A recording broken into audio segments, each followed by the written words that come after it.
ہم سب لوگ جو ہیں وہ 10 لاکھ والا آپشن چوز کریں گے کہ آپ کو 1 روپیہ ملے گا روزانہ۔ اس دنیا کا ہر انسان کامیاب ہونا چاہتا ہے۔ اس دنیا کا ہر انسان جو ہے وہ چاہتا ہے کہ جب میں صبح اٹھوں تو میں کامیاب ہو چکا ہوں، میرا نام ٹویٹر میں، نیوز پیپرز میں آ رہا ہو کہ فلانا بندہ جو ہے وہ کامیاب ہو گیا ہے۔ یعنی کہ ہمارے دماغ میں کہیں نہ کہیں پر یہ کنسیپٹ جو ہے وہ پرورش پا رہا ہوتا ہے کہ کوئی معجزہ ہوگا اور ہمارے جو سارے مسائل ہیں وہ ایک دم سے حل ہو جائیں گے، اور یہ سوچتے سوچتے ہم اپنی ساری زندگی جو ہے وہ گزار دیتے ہیں کہ ہمیں بڑا آدمی بننے کے لیے کوئی بڑا کام کرنے کی ضرورت ہے۔ لیکن یہ جو ساری باتیں ہیں یہ حقیقت سے بہت دور ہیں، اور حقیقت کو سمجھنا بہت ضروری ہے۔ مثال کے طور پر میں آپ کو 2 آپشن دیتا ہوں۔ پہلا آپشن یہ ہے کہ آپ کو 1 روپیہ ملے گا روزانہ، لیکن ہر آئے دن وہ ڈبل ہو جائے گا، اور یہ جو پروسیس ہے یہ 30 دن تک چلتا رہے گا۔ اور دوسری طرف میں آپ کو یہ آپشن دیتا ہوں کہ آپ کو 10 لاکھ روپے یکمشت یعنی کہ ایک ساتھ دے دیے جائیں۔ تو آپ ان دونوں میں سے کون سا آپشن چوز کریں گے؟ میرے خیال سے ہم سب لوگ جو ہیں وہ 10 لاکھ والا آپشن چوز کریں گے، کیونکہ بظاہراً ہمیں یہ نظر آ رہا ہے کہ یہ جو 10 لاکھ ہیں یہ زیادہ ہیں، اور 1 روپے کو آپ بے شک ڈبل کرتے جاؤ، کیونکہ صرف 30 دن تک ہی ہم نے ڈبل کرنا ہے، تو 1 روپیہ تو میرے خیال سے کبھی بھی 10 لاکھ روپے تک نہیں پہنچ پائے گا۔ تو میرے خیال سے یہ ایک فیئر ڈیل ہوگی۔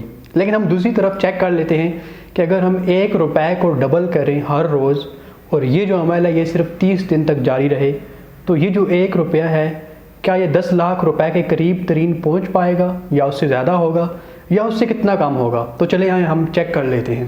تو ہم چیک کرتے ہیں پریکٹیکلی کہ اگر ہم 1 روپے کو ڈبل کرتے جائیں بٹ فار 1 منتھ تو کتنے کچھ پیسے بن جائیں گے۔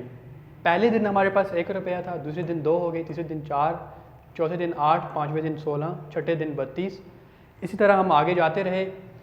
12ویں دن ہو گئے 2048، 13ویں دن ہو گئے 4096، 15ویں دن ہو گئے 16000، اسی طرح ہم 16واں، 17واں، 18واں دن اس کو ڈبل کرتے گئے، اور 20ویں دن یہ ہو گئے 5,24,000 اینڈ سم تھنگ، 21ویں دن یہ ہو گئے 10 لاکھ اینڈ سم تھنگ، 22ویں دن یہ ہو گئے 20 لاکھ، 23ویں دن یہ ہو گئے 41 لاکھ۔ اب گیم بدل رہی ہے۔ اسی طرح 28ویں دن یہ ہو گئے 13 کروڑ اور 42 لاکھ، اسی طرح 29ویں دن یہ ہو گئے 26 کروڑ اور 84 لاکھ، اور 30ویں دن یہ ہو گئے 53 crore 68 lakh and 70,000 some thing. اب خود سوچیں کہ بظاہر وہ 1 روپیہ تھا، لیکن جب ہم اس کو ریپیٹ کرتے گئے، اس کو ڈبل کرتے گئے، تو 30 دنوں کے بعد وہ 1 روپیہ 53 کروڑ روپے بن گئے۔ یہی وہ چیز ہے جو ہم لوگوں کو سمجھنی ہے۔ ہم سمجھتے ہیں کہ بڑا آدمی بننے کے لیے آپ کو کوئی بڑا کارنامہ انجام دینے کی ضرورت ہے، لیکن حقیقت یہ ہے کہ آپ ایک چھوٹا سا کام پکڑیں، ایک چھوٹی سی عادت اپنائیں، اس کو ہر روز ریپیٹ کرتے جائیں، دہراتے جائیں، اس میں بہتری لاتے جائیں، تو آپ دیکھیں گے کہ بے شک ظاہری طور پہ اس کے نتائج نہیں آ رہے ہوں گے، لیکن کچھ عرصے بعد جب آپ واپس مڑ کے دیکھیں گے تو آپ ایک امپائر بنا چکے ہوں گے۔ تو اسی لیے کہتے ہیں کہ think big, start small and act now. اللہ حافظ۔ Thank you for watching our video. Watch another one. We have very interesting content that can help you to grow in your life.